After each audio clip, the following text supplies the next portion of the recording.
Boa noite a todos! Sejam todos bem-vindos ao Mais Ainda. Eu sou a Mara Selle e nós começamos hoje o Mais Ainda com esse som maravilhoso de Didi Assis. É essa a cantora. Didi Assis, muito obrigada. Olha, você nos brindou com esse belo samba em homenagem a Carolina Maria de Jesus. E o Mais Ainda desta semana homenageia a Semana da Consciência Negra. E para isso, nós trazemos um tema bem interessante, o teatro negro no Brasil.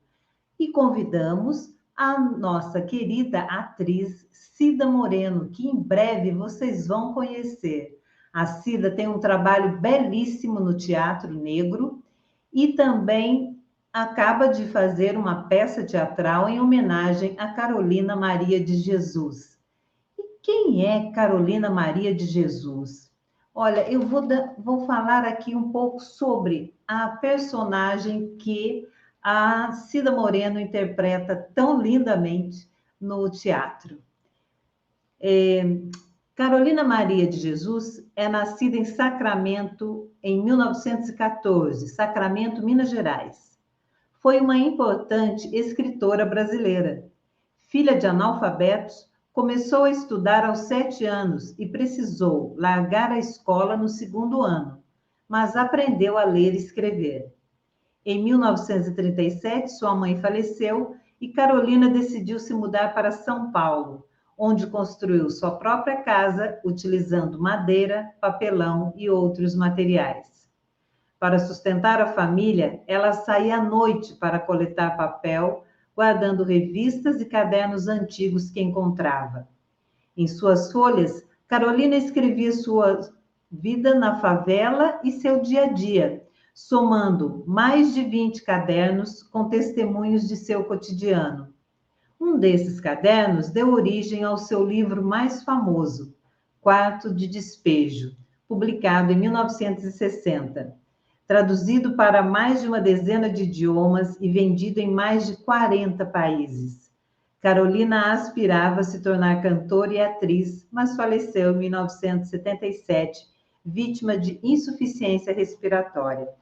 Carolina Maria de Jesus. Esse texto é do livro Heroínas Negras do Brasil em 15 Cordéis, de Jarid Arraes. Que maravilhosa! Na música do vídeo da Didi aparece a Carolina de Jesus, que é uma escritora maravilhosa, mas quem vai contar mais sobre Carolina, sobre a história de Carolina e de outras líderes negras, e também sobre o teatro negro no Brasil, é a nossa convidada desta noite, Cida Moreno. Será, gente, que o teatro negro é necessário? Será que o teatro negro é só para um determinado público? Você tem essas dúvidas? Você tem essas questões em mente? Aí eu chamo para a brilhantar a nossa noite a querida atriz que vai responder essas e muito mais outras perguntas aqui no Mais Ainda, a nossa querida Cida Moreno. E você que está aí nos assistindo, e você que está chegando agora, o nosso boa noite, compartilhe, curta, deixe o seu boa noite aqui e escreva também os comentários, o que você acha sobre a arte negra no Brasil, sobre o teatro negro no Brasil, sobre os líderes negros do Brasil. Deixa aqui nos comentários a sua opinião e nós isso só vai acrescentar ao nosso programa, tá certo? Então, com vocês, Cida Moreno. Bem-vinda, Cida! Deixa eu abrir seu microfone aqui. Bem-vinda, Cida Moreno. A Cida é uma atriz do Rio de Janeiro. Por favor, o seu boa noite ao pessoal do Mais Ainda. Boa noite, Mara Carvalho. Boa noite aos ouvintes do programa da Mara. O nome do programa? É Mais Ainda. Mais Ainda, Mais dirigido ainda. pela Mara Carvalho, Mais Maracele. Ainda. O meu nome Maracele. é Maracele. Maracele, o seu sobrenome é Carvalho, né? É Casemiro. Casemiro, ai, desculpa. Olha, gente, não tem problema, sabe? Porque nós estamos nos conhecendo pessoalmente hoje, né, Cida? A gente nem teve tempo de ter contato. Então, Sim. Tudo bem. Eu sou a Maracele e a Cida Moreno está aqui conosco. Cida, exatamente. Deixa eu só fazer minha correção aqui para o público, né? Agregando ao meu boa noite, que a Mara me descobriu no Instagram. Então, a gente está tendo esse primeiro contato, e aí trocamos algumas mensagens no Instagram, depois adicionei ela no meu WhatsApp para a comunicação ficar mais fácil, e eu lembro do Mara cá alguma coisa, né? Porque sempre na correria, e a gente tem um hábito. A gente tem o hábito, às vezes, né, de adicionar um número no Instagram e nem põe nome, né? Você fica falando com a pessoa e nem coloca o nome. Então, quando você tem que falar com a pessoa, normalmente você vai lá no assunto e procura e clica uma palavra, né, do assunto que foi falado para você achar aquela pessoa. Então, eu estou falando isso para me desculpar das trocas de nomes aí, né? Mas é uma honra estar aqui fazendo parte desse bate-papo, principalmente para falar de temas tão caros, né, na minha vida, no meu percurso, que é o teatro negro, que são heroínas negras e que é Carolina Maria de Jesus. Né? Tudo isso faz parte. Eu abracei essas trajetórias. Exatamente. Cida, olha, Cida, não se preocupe. Nós duas somos duas mulheres muito ocupadas, mas que amamos a arte, né?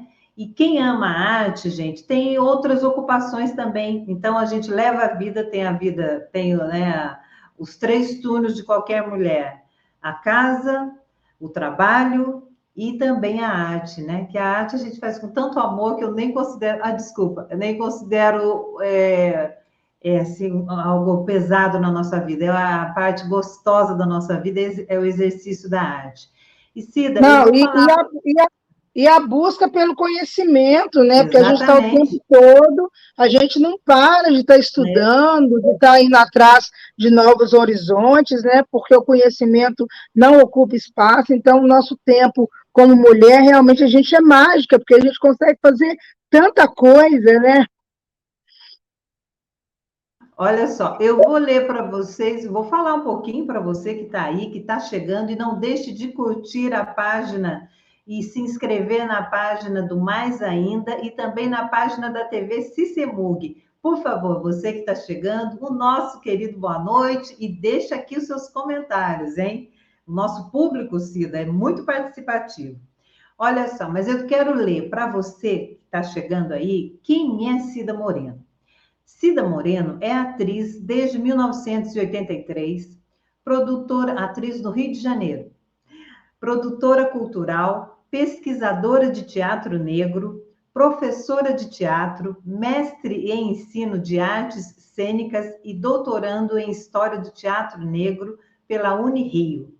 Criadora do blog Cafuné na Cena Preta, onde escreve sobre produções de teatro negro, Trabalhou com grandes diretores do Teatro Nacional, como Antunes Filho, Ulisses Cruz, Yara, Renato Borg, Yara de Novaes, André Paes Lemes, Isaac Bernardi, Antônio Pedro Borges, Édio Nunes, entre outros. Fundadora da companhia Black e Preto Produções Artísticas nos anos 90. Dirigiu e escreveu o espetáculo Festa para o Teatro Young Vic, em Londres, com mais de 100 participantes. Interpretou Carolina de Jesus no monólogo Eu Amarelo. Atualmente produz e protagoniza o espetáculo Luísa Maim e Eu Continuo Aqui.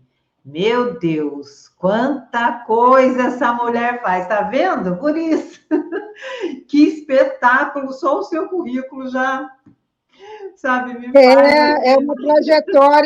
É uma trajetória de mais ou menos 40 anos, né? Então, quando você para pensar, realmente é uma vida, né? É uma vida, 40 anos você já está uma pessoa madura, imagina 40 anos você se dedicando a um ofício. Então, muitas histórias, né, que passaram por aqui, coisas que a gente até esquece, e o saldo positivo, né, principalmente para a gente que é negro, que todo dia tem que estar batendo um leão, que tem que estar o tempo todo brigando pelo nosso espaço, provando a nossa capacidade, né, vencendo o racismo estrutural, né, que não nos quer nas estruturas de poder, de pensamento.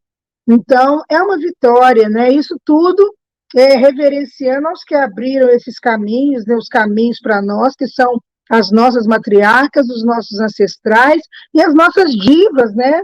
Como Ruth de Souza, como Léa Garcia, Zezé Mota, Cléia Simões e tantas outras negras, né, que vieram antes de nós fazendo história, né? A eterna Mamãe Dolores. Então, os nossos Cida, passos vêm de longe, de muito longe. Sim. Olha, Cida, você tocou no assunto que você já disse, as nossas divas, né? Claro. E eu já vou entrar nesse assunto, então.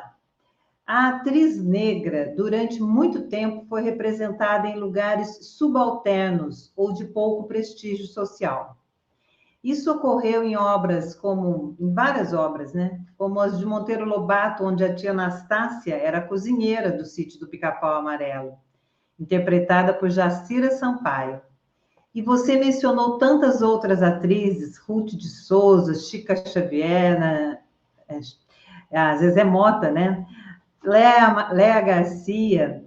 E tirando as cenas de escravidão, onde apareciam vários negros, até hoje aparecem vários negros, a maioria eram empregados domésticos subordinados a patrões brancos. As atrizes negras também se destacavam apenas no aspecto da sensualidade, às vezes. É óbvio que a mídia influenciou, né? E a nossa cultura também influenciou para tudo isso. Como você vê hoje o papel, o que a mulher negra, a atriz negra está conquistando hoje? Porque existe uma luta para que isso não se repita, né? Para que esses conceitos, esses padrões não se repitam.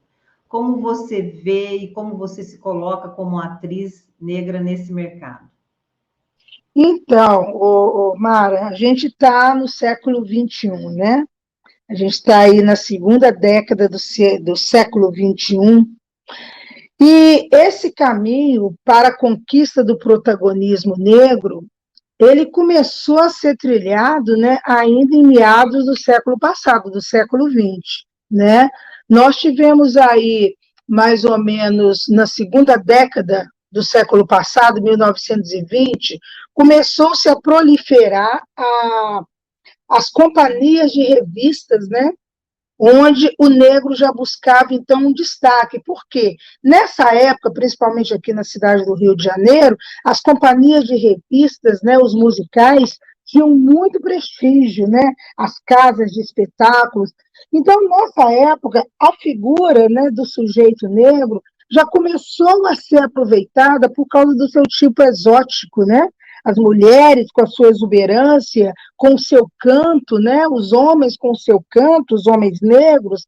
Então, por exemplo, quando em 1926 o Di Chocolate funda a Companhia de Revista Negra, ali ele já aglutina um elenco todo negro, que fez muito sucesso aqui na cidade do Rio de Janeiro. Infelizmente, a companhia durou só um ano, mas era uma companhia já formada toda por artistas negros, né? Então, já se buscava esse protagonismo que, infelizmente, por diversos fatores, não resistiu. Isso eu estou falando da segunda década do século XX, né? 1926, 1927, onde ainda, se até hoje, né, a gente sofre, né, a crueldade do racismo, né, e da invisibilidade, que ela ainda insiste, né, ela ainda permanece, por mais que a gente tenha conquistado espaços. Você imagina, então, na segunda década de 1900, do século XX, né, 1926.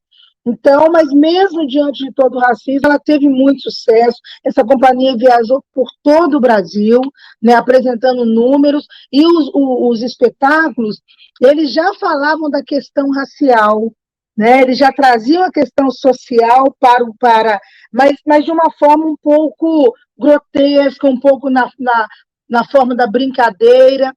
E aí, quando o teatro negro vai em busca realmente de enfatizar e dar espaço para o negro enquanto protagonista, é a partir de 1944, com a fundação do Teatro Experimental do Negro pelo Abdias do Nascimento, né? O Abdias um multiprofissional, um multiartista, né? Um homem, um grande pensador, né? Ele tinha várias funções, né? Advogado, jornalista, já envolvido nas questões de militância, né? Na luta contra o racismo, né?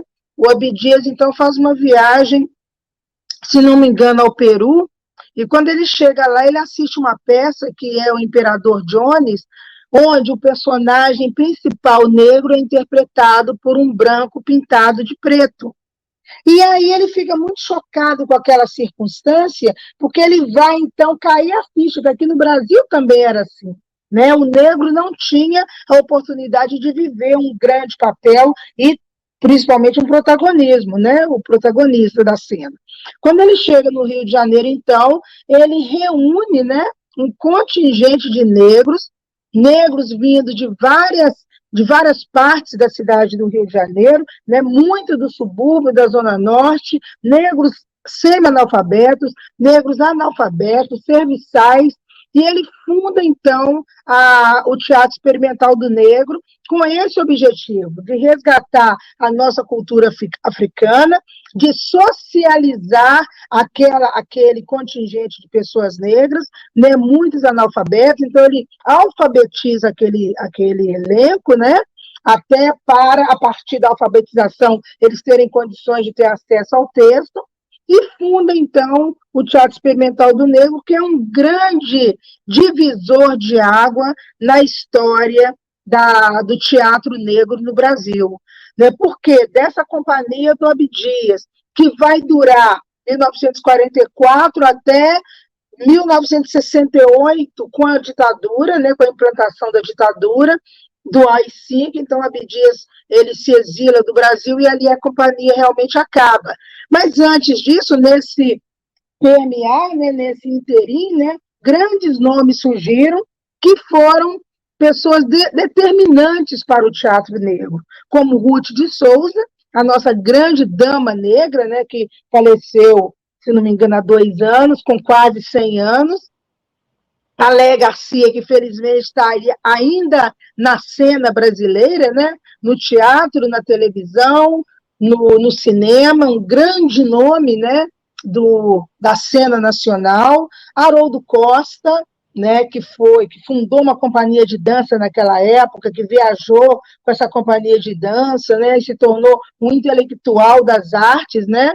Uma grande representatividade também da arte negra, que felizmente está viva ainda. A Mercedes Souza, né, a primeira bailarina do Teatro Municipal, também passou pelo Teatro Experimental do Negro, e várias outras mulheres, né?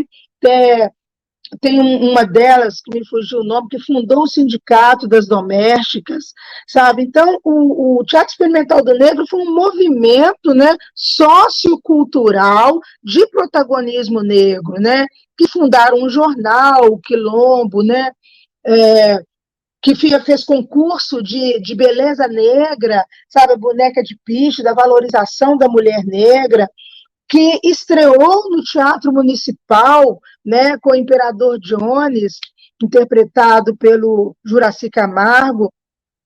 Então, esse foi o start, né, para começar a delinear essa história e mudar, né, esse lugar que a sociedade insistia e ainda insiste em nos colocar, né?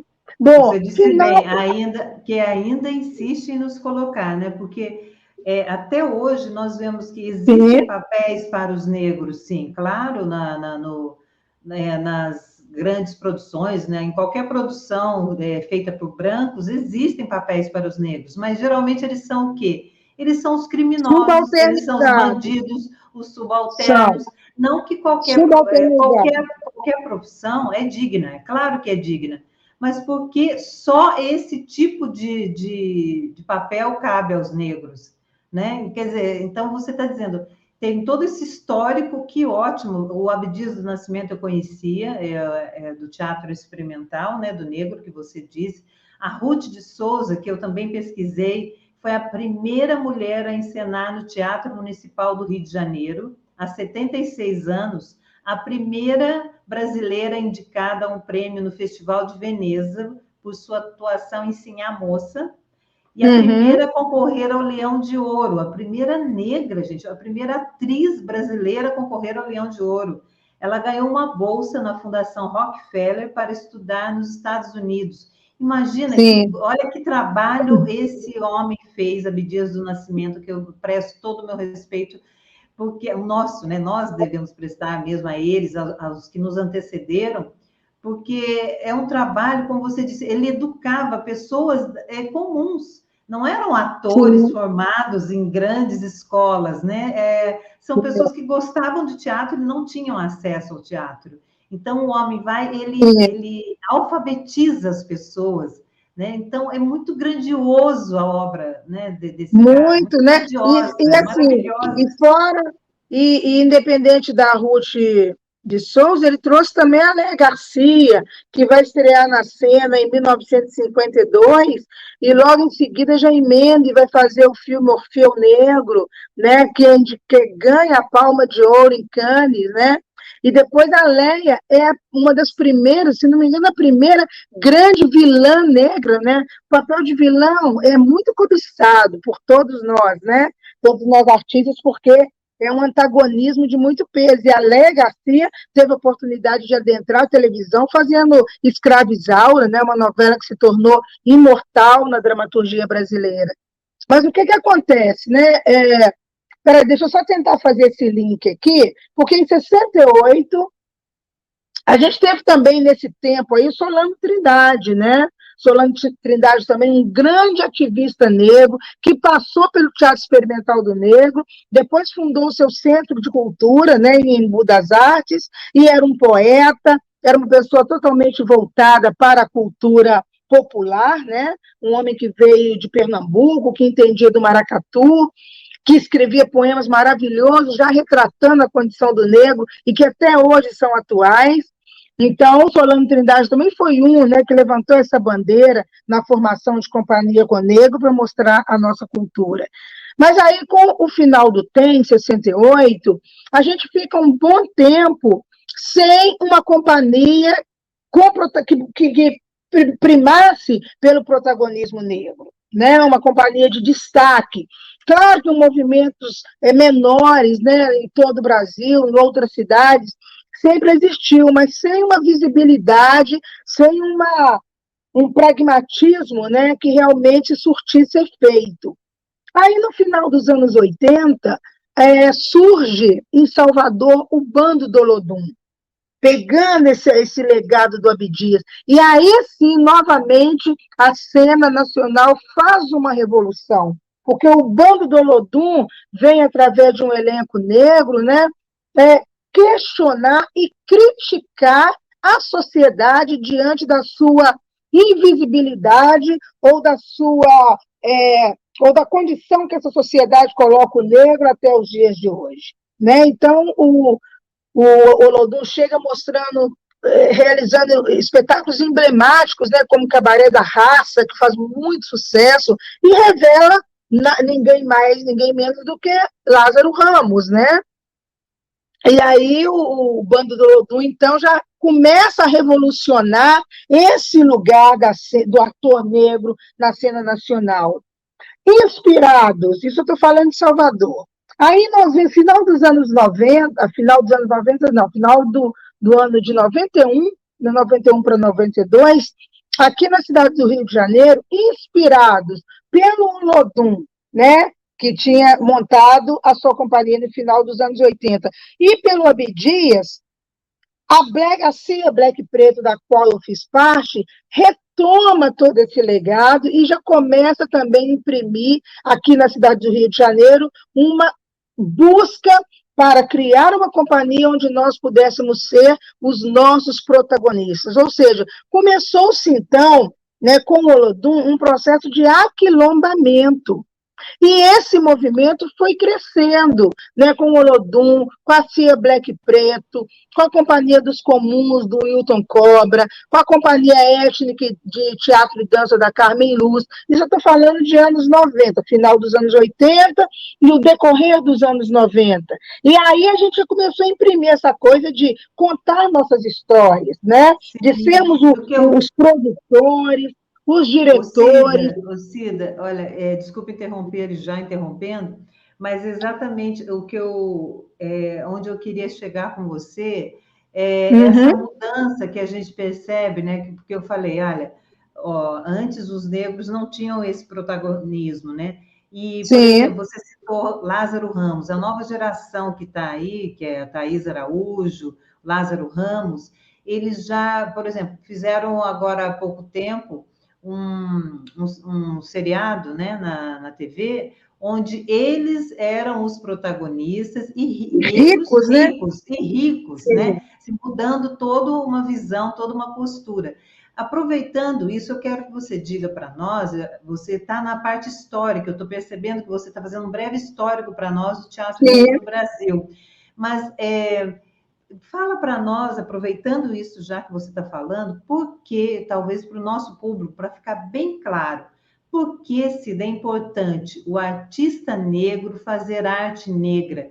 Por que é importante o artista negro ser o protagonista? Por favor. Porque as nossas histórias, os nossos heróis precisam ser resgatados. Eles foram invisibilizados ao longo da história brasileira, e foi o negro que construiu esse país. E quando ele é contado pela ótica do homem branco, ele é distorcido, ele é diminuído, ele é paternalizado, como se o branco fosse bom, tivesse sido bom para conosco, ele é romantizado, né? Então, a partir do momento que a gente tem acesso, porque é isso eu preciso falar também, né? Para mim, um dos grandes fenômenos que possibilitou o empoderamento do povo negro em ser protagonista, em formação de plateia, foi o acesso à universidade nas últimas décadas. Isso fez toda a diferença, porque o acesso à universidade permitiu acesso ao conhecimento, permitiu acesso a Carolina Maria de Jesus, por exemplo, que ficou adormecida há anos.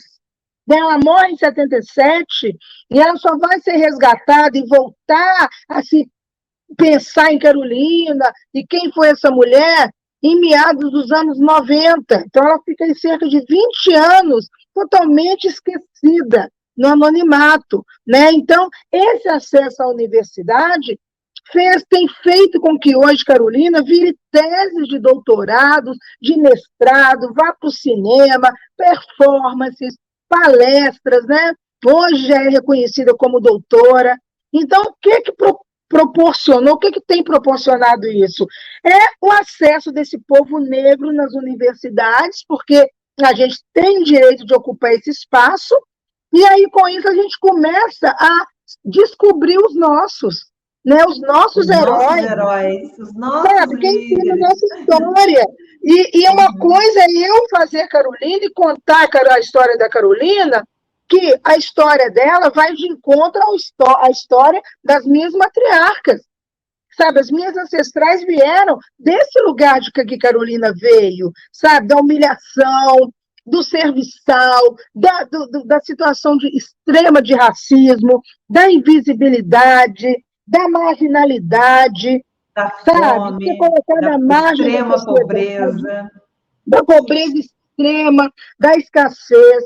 Assim, eu não passei fome, mas eu passei muita escassez. Lá em casa, a comida era contada. Era tudo, nós somos 4, era tudo dividido em 4 partes, ou seja, um pão dividia-se em 4. Você só tinha aquele pedaço de pão, não tinha outro, né? E a minha mãe, lavadeira, sabe, lavando muita roupa para fora, faxineira, cozinheira, né, um rano para trazer o alimento para dentro de casa, para dar o estudo para a gente, sabe, para dar a base. Então, a história de Carolina é muito semelhante à história de milhares de mulheres negras nesse país. Então, ninguém melhor do que a gente para contar e interpretar a história de Carolina. Deixa eu te dizer uma coisa. Você talvez não lembre, porque faz tempo. Eu sigo você, Cida, há muito tempo nas redes sociais. E na hora que eu vi... e a gente já conversou antes do programa acontecer. Eu perguntei para você, porque eu sou apaixonada por Carolina, e eu só descobri Carolina de Jesus depois que eu me voltei para o teatro.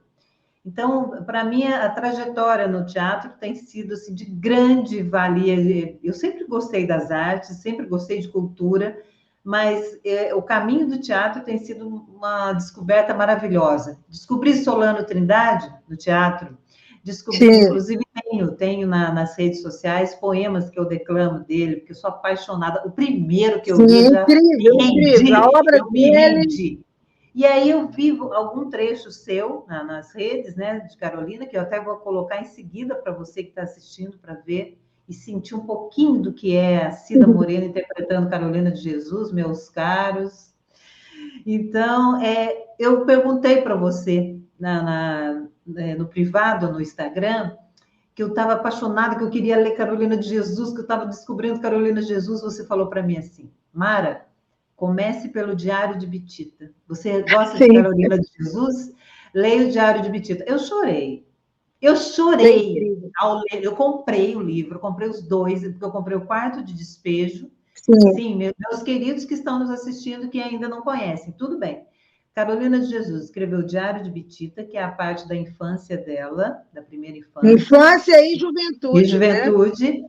E o Quarto de Despejo, quando ela mora na favela, né, em São Paulo. Já seria mais esse período, né, de adulta, de mãe, de catadora de papel, né? Então, eu comprei os 2, e eu sei que o Quarto de Despejo é espetacular, eu amo, mas quando eu li o Diário de Bitita, a identidade foi imediata. Eu também tenho trechos gravados sobre... desse livro o Diário de Bitita, ele é muito emocionante, porque ali ele mostra... Quem é negro não se ali ele mostra toda a crueldade do racismo e o que essa mulher sofreu. E não só isso, ele mostra também a determinação dela e como ela acreditava que ela ia ser uma escritora. E ela vai para São Paulo, né? Ela tem uma cena que ela está passando tanta dificuldade, e aí ela é acolhida, se não me engano, num convento, né, para trabalhar, e ali ela tem comida, e de repente ela fala, não quero ficar aqui, porque eu quero ir para São Paulo, e ela abre mão, e a gente fala, caramba, mas, poxa, ela vai passar toda aquela fome de novo. Então, é incrível o Diário de Bitita, é emocionante. Agora, eu não sei se você sabe que A primeira versão, né, a primeira edição do Diário de Bitita foi publicada por uma editora francesa, né? Você sabe disso. E por isso eles corrigiram toda a ortografia, não tem nada errado, porque um ano antes dela morrer, ela já no anonimato, pobre pra caramba, chega esse pessoal dessa editora na França e compra os manuscritos, né, e vão entrevistá-la, e ela apresenta os manuscritos do Diário de Bitita, eles compram, no ano seguinte ela morre, aí acho que 2 ou 3 anos depois eles publicam o Diário de Bitita. Perfeito, mas assim, o conteúdo está ali, sabe? Sim. Incrível. E, que fique claro para você que nos assiste e que ainda não conhece, por favor, compre e leia o Quarto de Despejo, Diário de Bitita, de Carolina de Jesus. Mas também, para que você saiba que era uma catadora de lixo, que pegava pedaços de papel que ela achava no lixo, com tocos de lápis que ela achava no lixo, e escrevia no barraco à noite, a hora que desce, né? Ela escrevia as histórias dela. Então, são são carregados de vida. A vida, não é? São as escrevivências, né? Segundo esse termo tão maravilhoso que a Conceição Evaristo cunhou, né? A Carolina foi a nossa primeira autora negra a escrever as suas escrevivências, né? Porque ali é um relato de vida. E agora, só mais uma dica, esse livro eu não sei se você conhece, não chega a ser um livro, porque ela tem muitos contos, né? Tem um conto dela chamado Favela, que esse é incrível. Favela, ele está dentro de um livro que uma das pesquisadoras dela publicou, a Rafaela Fernandes. Então, tem vários contos de Carolina. E tem esse conto Favela, que é ela contando como ela construiu o barraco dela no Canindé. É emocionante. E aí ela conta o seguinte, né? Você é de São Paulo, você sabe. A favela do Canindé ficava ali, né, na beira do Tietê, onde hoje é o terminal rodoviário. E quando ela constrói o primeiro barraco dela, no Canindé, estavam construindo a Igreja Nossa Senhora do Brasil, lá nos Jardins. Então, ela caminhava, ela dava 3 viagens ali, do terminal rodoviário Tietê, onde era a favela, até o centro dos Jardins, carregando as madeiras, a pé, com a madeira na cabeça, o tanto que ela conseguia carregar, ela dava 3 viagens por dia. Agora, você imagina a distância que essa mulher caminhava, carregando madeira. Isso está no conto Favela. O primeiro barraco que ela constrói tinha 1,5 metro por 1,5 metro.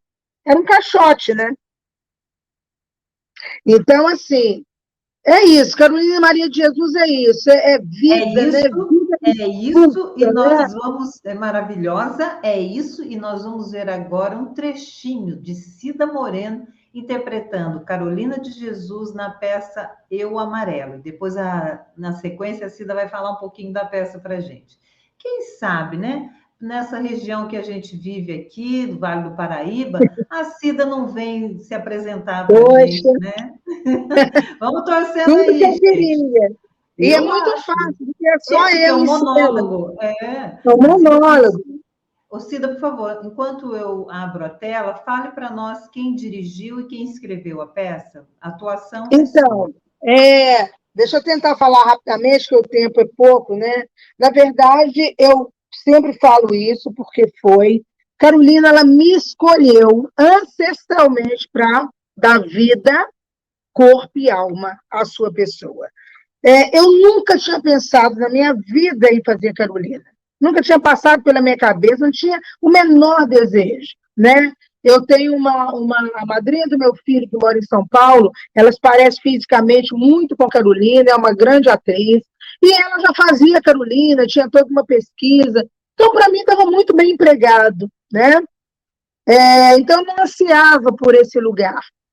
Mas eis que em 2018 eu recebo um telefonema inusitado no meu local de trabalho de um produtor que eu nunca tinha ouvido falar, me convidando para ser protagonista de Eu Amarelo, que ia estrear daí a 1 mês e meio. Já tinha patrocínio, já tinha teatro, já tinha direção, já tinha tudo. Só faltava a atriz. 5 atrizes já tinham passado pelo papel e nenhuma delas pôde ficar. Inclusive Zezé Mota, Isabel Filardes, mas as duas tiveram que declinar do convite por causa de outros compromissos.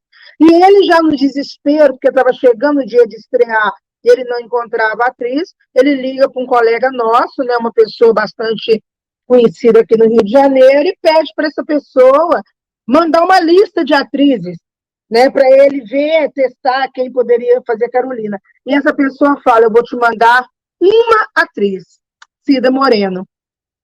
E aí ele faz contato comigo, me chama para ir lá fazer a leitura. Eu, na hora, não entendi muito bem o telefonema, sabe? E não sabia. Eu falei, mas você quer o quê de mim? Ele falou, não, estou te convidando para ser a protagonista, né? Um monólogo. Eu falei, tá bom. Aí tudo meio assim, sem dar muita importância. E ele me mandou o texto pela internet, eu achei o texto imenso. Falei, nossa, não vou decorar isso nunca, 20 páginas, né? Mas, bom, fui para a leitura. Cheguei lá na leitura, estava o diretor, que é o Isaac Bernard, um grande ator e diretor aqui do Rio de Janeiro, pesquisador dos griots africanos, tem um livro publicado sobre o maior griot africano, que foi o Sotigui Koyaté. Por isso ele foi escolhido para dirigir esse trabalho, né, porque nada mais é que uma contação de história negra.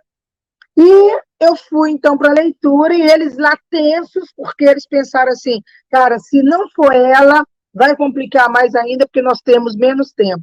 Segundo eles, quando eu comecei a fazer a leitura, que eles ouviram a minha voz, um olhou para o outro e deu um sorriso e respirou. Porque, segundo eles, eu trazia na voz uma coisa de uma aspereza, sabe? De uma identidade com Carolina, que eles falaram, achamos a atriz, né? Quando eu acabei Achamos a de... atriz. Então, agora Achamos a nós vamos atriz. ver um trecho dessa cena maravilhosa. Você vai falando, vai dando mais vontade ainda da gente de assistir. Sim. Vamos ver um A trechinho e adaptação, depois a gente produção, segue. tá. Sim, a gente segue o comentário logo em seguida. Para só um pouquinho.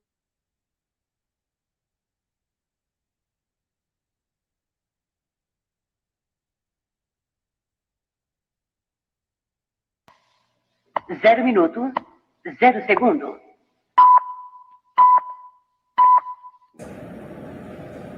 Antigamente, era macarronada o prato mais caro. Hoje, é o arroz e feijão que suplanta a macarronada. São os novos ricos. A sopa no lado dos fidalgos. Até vocês, feijão com arroz, nos abandona. Vocês, que eram amigos dos marginais, dos favelados, dos indigentes. Até o feijão nos esqueceu? Não nos esqueceu, foi o fubá.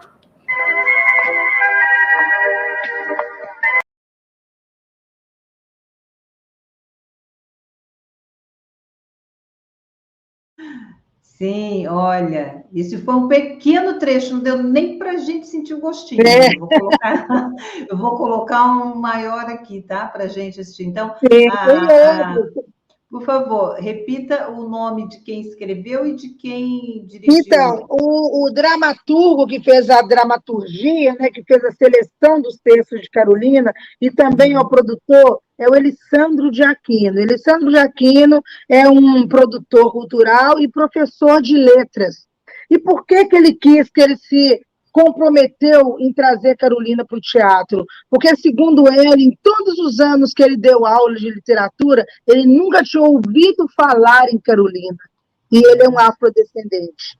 Então, ele se Então, sentiu muito culpado, né, por ele não conhecer Carolina e prometeu para ela que ele ia trazer ela para o teatro.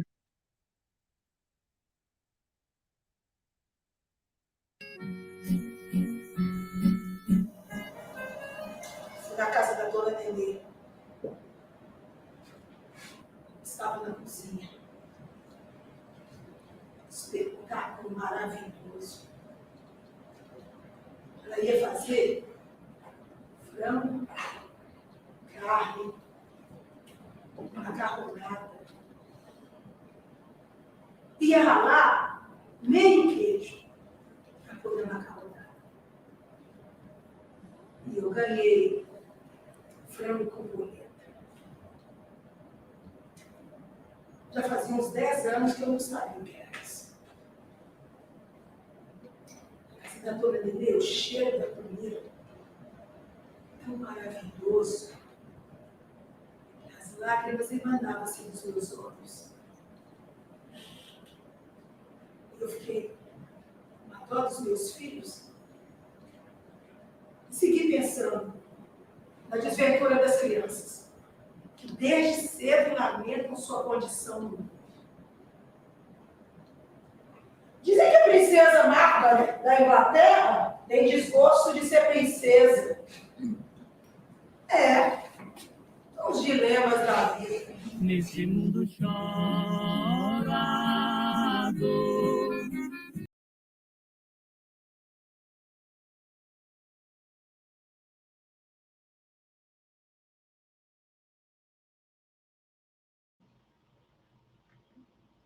Vejo esses Que vídeos. linda, parabéns!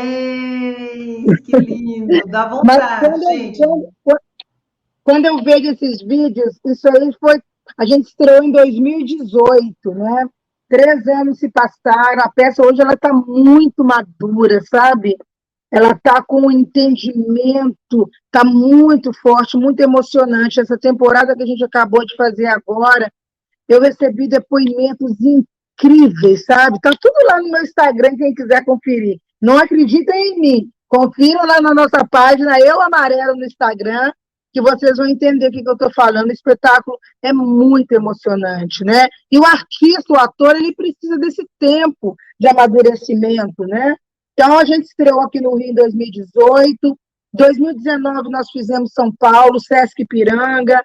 A Vera Eunice foi nos assistir, levando todos os seus familiares, filhos, netos. Foi lindo. Nesse dia foram 16 pessoas da família da Carolina. Imagina a minha emoção, né? Gente, Nossa. que emocionante. Então, E aí, agora a gente acabou de fazer essa temporada relâmpago aqui no Rio, que durou só 2 semanas, foram 10 espetáculos, mas nós estamos de novo na praça, assim, querendo levar o espetáculo para cada vez um número maior de pessoas nesse Brasil que não conhece Carolina. Sabe, por exemplo, eu trabalho em escola pública. Tem que conhecer Carolina de Jesus. Eu trabalho em escola pública, Carolina não está nos currículos, não está na grade, não entendo. Escola pública que a maioria dos alunos são negros, sabe? Periféricos, por que não estudar Carolina?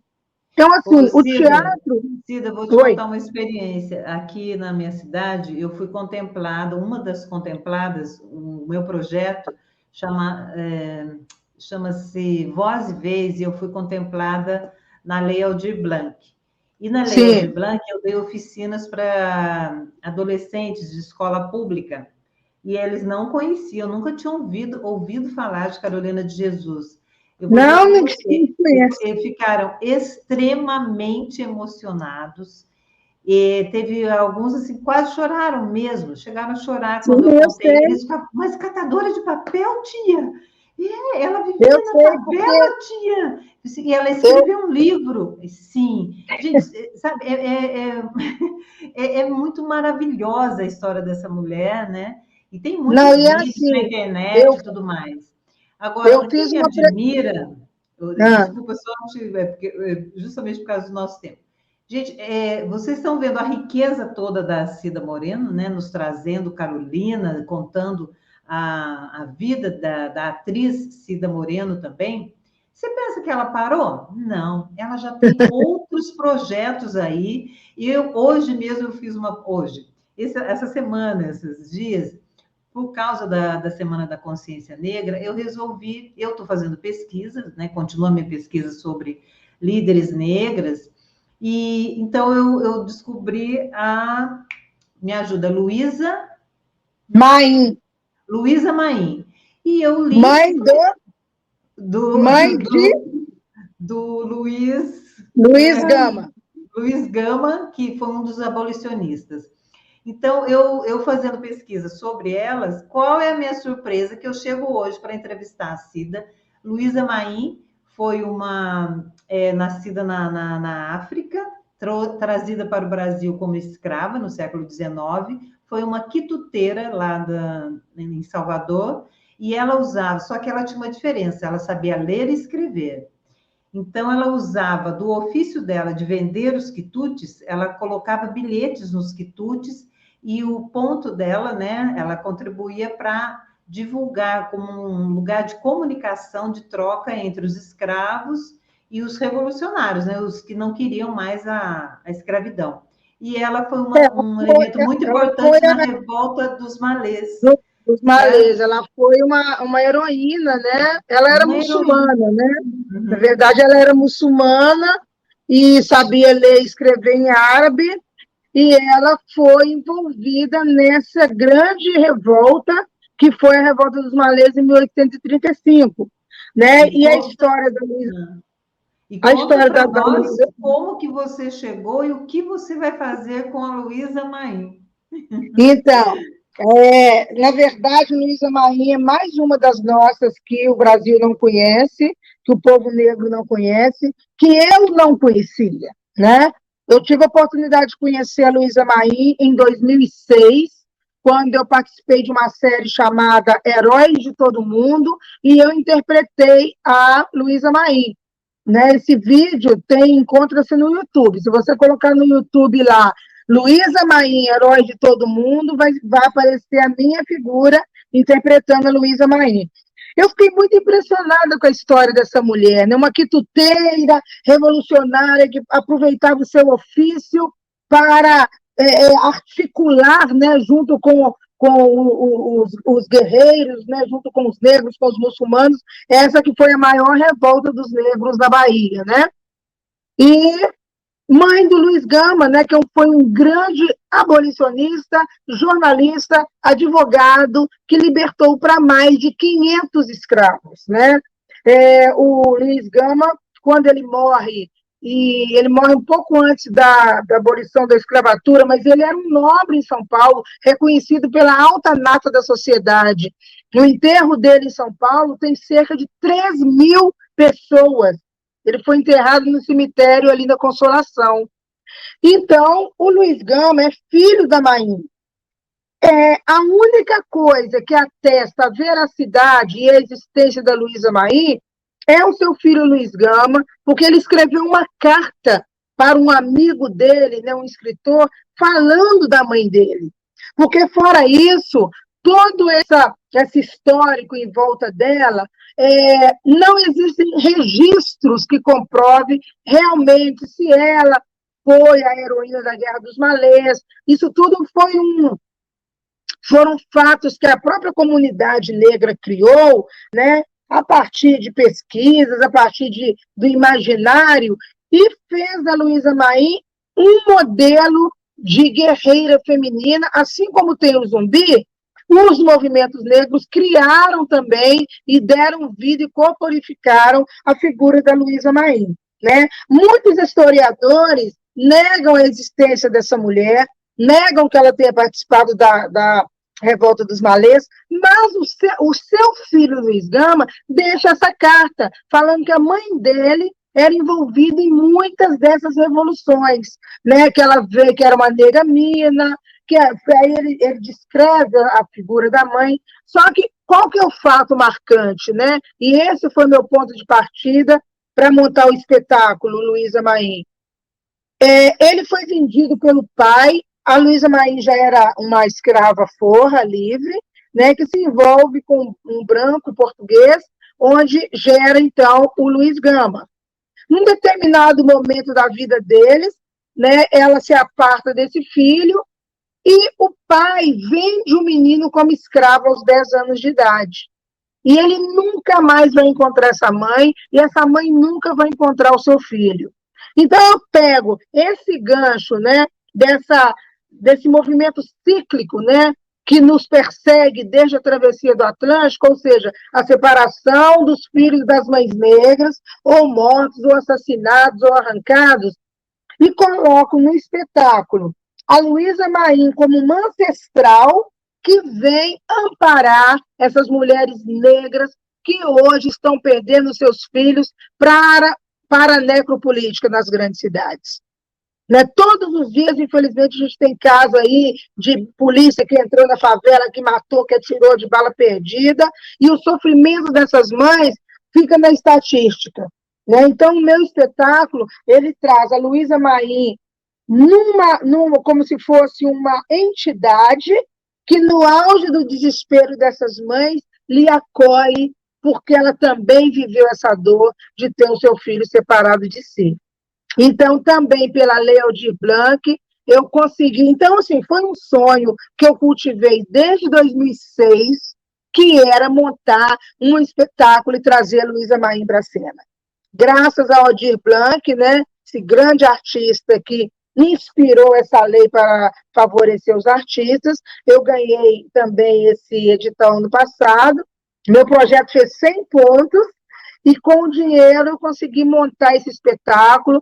Então, desafiamos pandemia, ensaiamos presencialmente, fizemos uma temporada de 3 meses presencial no coração do Leblon, do Rio de Janeiro, um espetáculo com 4 atrizes negras, com uma percussionista negra, com uma temática toda negra no coração da Zona Sul do Rio de Janeiro.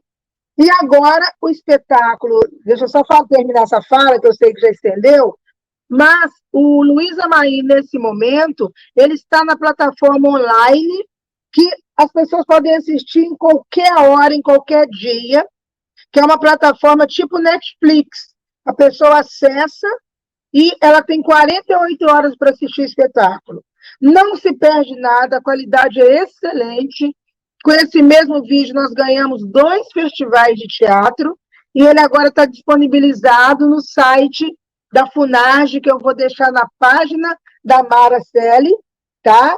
Para que vocês, se quiserem assistir o espetáculo, é só entrar lá no site, compra o ingresso, que é o preço, se não me engano, R$20 o preço mínimo, e você assiste da sua casa para conhecer esse espetáculo, que qualquer pessoa de qualquer lugar do Brasil e do mundo pode ter acesso, até a gente voltar para a cena, né? Porque para voltar para a cena a gente também depende de ganhar outros editais. Falta pouco para voltar para a cena, né? Só os teatros estão reabrindo. Estão reabrindo. Por favor. Então, por favor. Né? Olha que lindo. Então, você que está aí nos assistindo, você entendeu agora a importância do teatro negro no Brasil? Você entendeu como que é importante? Porque, sim, existem muitos textos teatrais magníficos e maravilhosos, escritos por brancos, retratando a realidade da vida dos brancos. Então, agora não, há muito no Brasil já se luta e já os autores, os atores, os diretores, os escritores, os ativistas estão aí para que haja resgate de identidade, resgate histórico, reparação histórica. Os negros estão, sim, finalmente nas faculdades.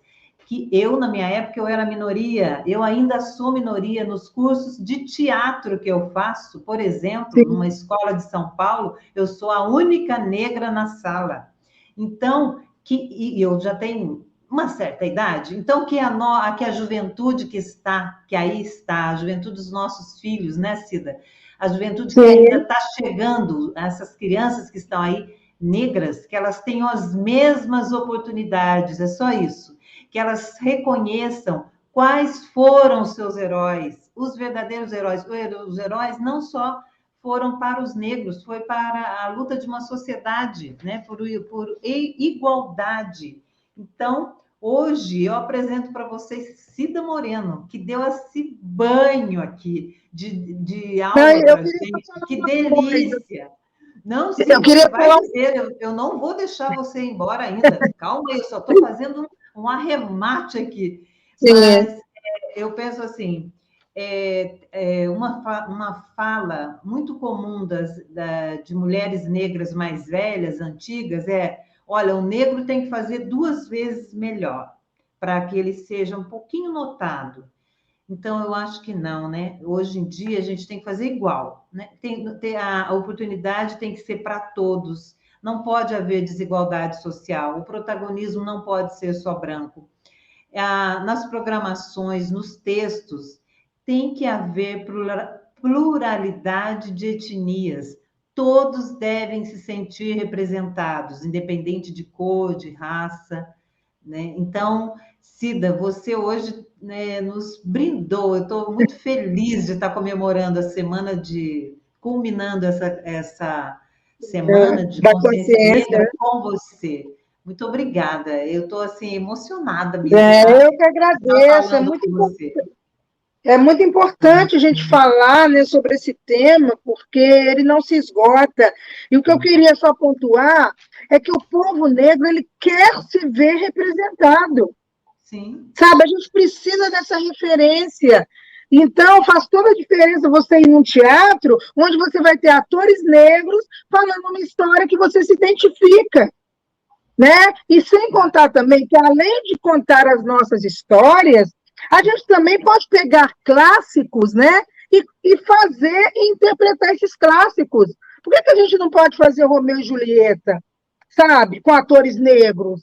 Por que não pode trazer esse conflito para as comunidades? O conflito que existe no Romeu e Julieta, das famílias rivais, trazer para uma comunidade só com negros. E está encenando um Shakespeare. E só nós podemos fazer isso, porque um diretor branco, uma companhia branca, ela não vai ousar. Opa, aguardem só um pouquinho. A Cida, eu acredito que ela tenha caído. A internet dela caiu. Sim, Cida, você tem razão. Eu aguardo para ver se a Cida volta aqui, né, com a gente nesse momento. E ela ainda não retornou. Mas para vocês que estão aqui conosco, eu quero deixar algumas recomendações. Olha só, heroínas negras brasileiras, eu já mostrei no início, mostro agora. Jari de Arraes. Aqui tem a literatura em cordel das principais heroínas brasileiras. Muito bacana esse livro. Eu não sei qual é a editora. Editora Seguinte. Muito bacana, eu recomendo. Você vai ver, você vai saber sobre Antonieta de Barros, Carolina Maria de Jesus, Dandara dos Palmares, Esperança Garcia, Luísa Maim, que a nossa querida Cida Moreno estava falando sobre ela, Mariana Crioula, Tia Ciata e muitas outras, Maria Firmina dos Reis e muitas outras. Então, uma boa dica de leitura para quem está querendo saber mais sobre a literatura negra brasileira e querendo saber mais sobre os estudos de romances de autoras negras brasileiras, leiam Silêncios Prescritos, de Fernanda Miranda. Fernanda é uma estudiosa maravilhosa, eu recomendo a todos esse livro. Também, olha, vou dar só umas dicas, hein? Sobre olha só, Maria Firmina dos Reis, Ruth Guimarães, quem mais está aqui? Carolina Maria de Jesus, Anajá Caetano, Aline França, Marilene Felinto, Conceição Evaristo, claro, Conceição Evaristo. Então, outra dica para quem quer saber mais sobre a literatura negra brasileira, sobre autoras, por favor, leiam Silêncios Prescritos, maravilhosos. Eu tenho muitos livros aqui, claro, né? Não poderia faltar. Ó, muito bom para você se inteirar, de Jamila Ribeiro, Pequeno Manual Antirracista. Ou então, Silvio de Almeida, Racismo Estrutural. Ok? Olha, quanta literatura boa para a gente, ó. Viu só? Ó, eu estou aguardando para ver se a nossa querida convidada volta, mas eu acho que realmente caiu a internet dela. Então, gente, a você que nos acompanhou até agora, muito obrigada. Que o Brasil, que a Semana de Consciência Negra não seja apenas uma semana, seja o ano todo. Ah, a Cida voltou! Você Cida, que consegue bom! Olha só, não, eu fiquei aqui enquanto você caiu, eu fiquei apresentando os livros que eu tenho, Cida. Olha que Ah, maravilha, né? olha, Sobre o pessoal, ó, Silêncios sim, Precisos, de Fernanda Miranda, maravilhosa, é, menino, estudiosa. o celular esquentou, cara. É, por causa do tempo ligado. Então, É, agora, Cida, nós estamos terminando o nosso programa. Mais uma vez eu agradeço, muito obrigada. você consegue Mas, editar? sim, vou editar. Não, essa parte já está, mas Já está enquanto você resolvida. saiu, eu avisei ao público, nós estamos ao vivo ainda, então eu Aham, avisei ao público e apresentei os livros. Agora, eu gostaria de dizer uma coisa para você, porque ontem eu assisti uma entrevista da Rachel Maia. Eu não conhecia a Rachel Maia, eu fiquei encantada com ela. Ela deu uma entrevista para Miriam Leitão e ela disse uma coisa muito linda que eu copiei para dizer aqui para vocês. Olha, ela disse assim: o racismo estrutural te obriga a ter um sonho mais modesto. Porque geralmente, né, gente, o negro, tipo assim, chegou até aí, ó, até aí tá bom, precisa ir mais não, né? Para a função que você é, veio ao mundo, que é assim que muitas pessoas pensam, tá bom demais, já fez o ginásio, tá bom, não precisa estudar tá mais ótimo. não. Já É, fez o colegial, ixi, não liga, não precisa estudar mais não. Aí olha o que a Rachel Maia diz. O racismo estrutural te obriga a ter um sonho mais modesto. Qual é o seu sonho? Não seja modesto. Não seja contido. Planeje. Faça adequações. E eu, Mara, digo: corra atrás, meu caro. Se você é negro, corra 2 vezes atrás, mas corra. Não aceite a posição inferior que a sociedade coloca para você. Se você ama estudar, estude. Se você ama interpretar, a profissão que você quiser ter, seja o que você quiser ser. Estude, meu caro. Os estudos estão, as cotas estão aí, né? E vamos sim a uma reparação do mundo para com o povo negro. O muito. mundo todo, tudo que foi tirado da África, por todos os países europeus que foram até lá, tiraram todas as riquezas e levaram para si, não houve reparação monetária disso. Então, que haja reparação de conhecimento. As cotas são necessárias, sim. Então, estudem, sigam adiante, evoluam e vamos fazer teatro, né, Cida? Vamos levar É cultura para verdade, esse povo. que haja reparação do conhecimento. Bom, eu espero que aquela primeira pergunta que você me fez lá atrás, né, por que que é importante o teatro negro, que tenha ficado claro, né? Que tenha ficado claro para os nossos ouvintes, por que que nós precisamos de estar nesse lugar. A arte, ela é uma ferramenta de abrangência e de comunicação inigualável, né? Então, nós temos que nos apropriar dessa arte para fazer dela ponte para levar as nossas histórias, para ocupar espaço, para termos empoderamento, protagonismo, visibilidade e tudo aquilo que a gente tem direito, né? Conhecimento, porque nós ainda somos muito poucos. Né? Nós ainda temos muito poucos Lázaros e Thaíses, né? A gente conta nos dedos os negros que são protagonistas dos horários nobres da televisão e do cinema. Diante de uma população de mais de 50%, a gente não pode, tem Lázaro e Thaís e resolver a problemática, não. Tem muita gente que precisa desse espaço, sabe, de estar nas estruturas de poder, né? Que é uma coisa que eu sempre levo essa questão para os meus alunos. A gente consegue imaginar, eu levo essa pergunta para eles, vocês conseguem imaginar um negro dono de uma frota de avião? Dono de uma rede de supermercados? Sim. Dono de um banco? Sim. Não. Eu quero ver. Não, mas a gente não vê. A gente não vê isso. Mas assim, é inimaginável. É inimaginável. É um lugar tão distante do nosso povo. que nem se pensa, nem se cogita essa possibilidade. Um negro ser dono da TAM, por exemplo, né? E a gente não está no alto poder de decisão desse país, nós não estamos no Congresso Nacional, nós não estamos nem na Lava Jato, né?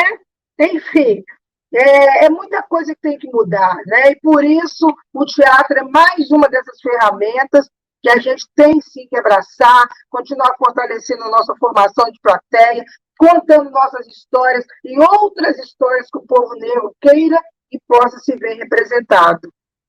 Que lindo, Cida. Muito obrigada. Eu estou emocionada aqui de te ouvir. Muito obrigada.